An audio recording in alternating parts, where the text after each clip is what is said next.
Audiolivro no roteiro de Jesus. Quarta parte. Jesus agindo após a sua volta ao mundo espiritual. 49. A campanha da paz. Estabelecidos em Jerusalém, depois do Pentecostes, os discípulos de Jesus, sinceramente empenhados à obra do Evangelho, iniciaram as campanhas imprescindíveis às realizações que o Mestre lhes confiara. Primeiro, o levantamento de moradia que os albergasse.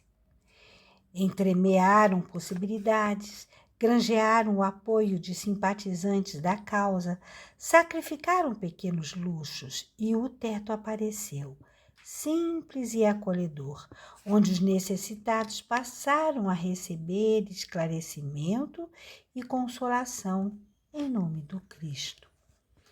Montada a máquina de trabalho, viram-se defrontados por novo problema. As instalações demandavam expressivos recursos. Convocações à solidariedade se fizeram ativas.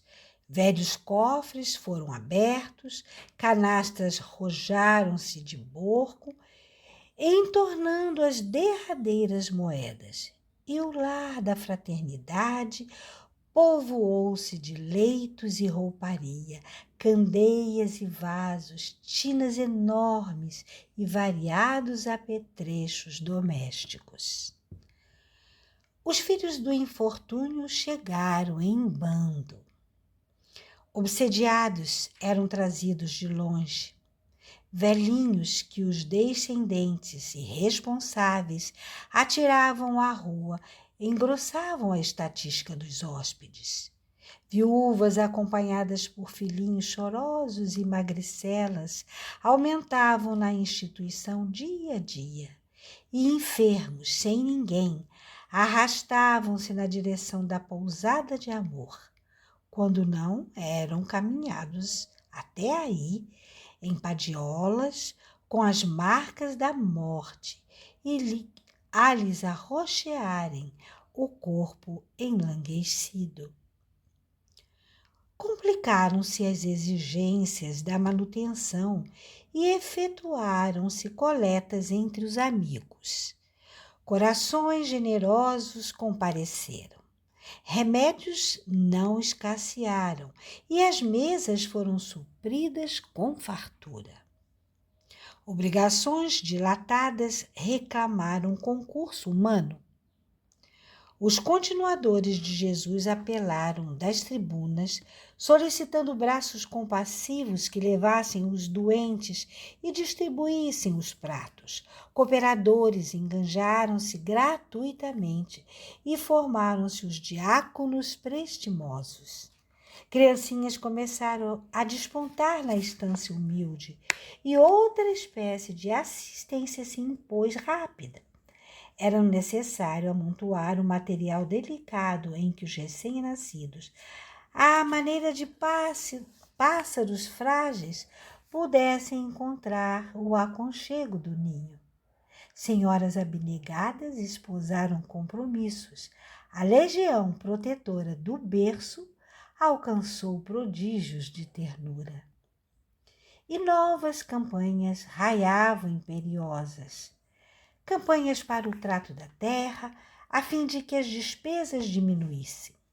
Campanhas para substituir as peças inutilizadas pelos obsessos, quando em crises de fúria. Campanhas para o auxílio imediato às famílias desprotegidas de companheiros que desencarnaram. Campanhas para mais leite em favor dos pequeninos. Entretanto, se os apóstolos do Mestre encontravam relativa facilidade para assegurar a manutenção da casa, reconheciam-se atribulados pela desunião, que os ameaçava terrível. Fugiam da verdade. Levi criticava o rigor do Tiago, filho de Alfeu. Tiago não desculpava a tolerância de Levi. Bartolomeu interpretava a benevolência de André como sendo dissipação. André considerava Bartolomeu viciado em suvinice. Se João, muito jovem, fosse visto em prece, na companhia de irmãs caídas em desvalimento diante dos preconceitos, era indicado por instrumento de escândalo. Se Filipe dormia nos arrebaldes, velando agonizantes desfavorecidos de arrimo familiar, regressava sobre a zombaria dos próprios irmãos que não lhe penetravam a essência das atitudes. Com o tempo, graçaram conflitos, despeitos, queixumes, perturbações. Cooperadores insatisfeitos com as próprias tarefas invadiam atribuições alheias, provocando atritos de consequências amargas, junto dos quais se sobrepunham os especialistas do sarcasmo, transfigurando os querelantes em trampolins de acesso à dominação deles mesmos. Partidos e corrilhos aqui e ali, cochichos e arrufos nos refeitórios, nas cozinhas, enredos e bate-bocas. Discussões azedavam o ambiente dos átrios. Fel na intimidade, desprezo por fora, no público que seguia de perto as alterações e as desavenças. Esmerava-se Pedro no sustento da ordem, mas em vão. Aconselhava serenidade e prudência sem qualquer resultado encorajador. Por fim, cansado das brigas que lhes desgastavam a obra e a alma, propôs reunirem-se em oração em benefício da paz. E o grupo passou a congregar-se uma vez por semana, com semelhante finalidade. Apesar disso, porém, as contendas prosseguiam acesas. Ironias, ataques, remoques, injúrias. Transcorridos 6 meses sobre a prece em conjunto, uma noite de angústia apareceu, em que Simão implorou mais intensamente comovido a inspiração do Senhor.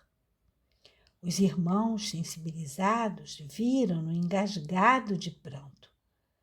O companheiro fiel, rude por vezes, mas profundamente afetuoso, mendigou o auxílio da divina misericórdia.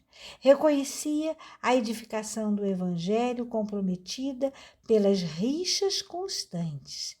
Esmolava assistência, exorava proteção.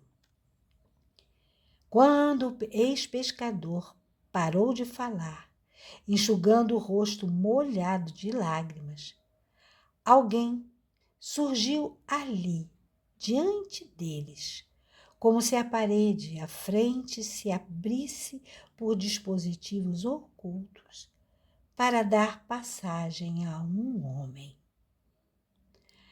A luz mortiça que bruxuleava no velador. Jesus, como no passado, estava ali, rente a eles. Era ele, sim, o mestre, mostrando o olhar lúcido e penetrante, os cabelos desnastrados, a nazarena, a melancolia indefinível na face calma. Ergueu as mãos num gesto de bênção.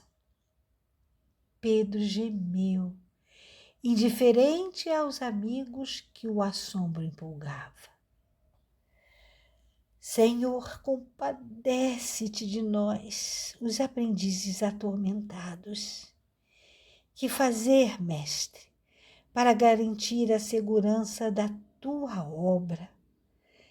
Perdoa-me se tenho o coração fatigado e desditoso. Simão, Respondeu Jesus sem se alterar. Não me esqueci de rogar para que nos amássemos uns aos outros. Senhor, tornou Cefás, temos realizado todos o bem que nos é possível, segundo o amor que nos ensinaste. Nossas campanhas não descansam. Temos amparado em teu nome os aleijados e os infelizes, as viúvas e os órfãos. Sim, Pedro, todas essas campanhas são aquelas que não podem esmorecer, para que o bem se espalhe por fruto do céu na terra. No entanto, urge saibamos atender a campanha da paz em si mesma. Senhor, esclarece-nos por piedade que campanha será essa. Jesus, divinamente materializado, espraiou o olhar percussiente na diminuta assembleia e ponderou, triste. O equilíbrio nasce da união fraternal. E a união fraternal não aparece fora do respeito que devemos uns aos outros. Ninguém colhe aquilo que não semeia.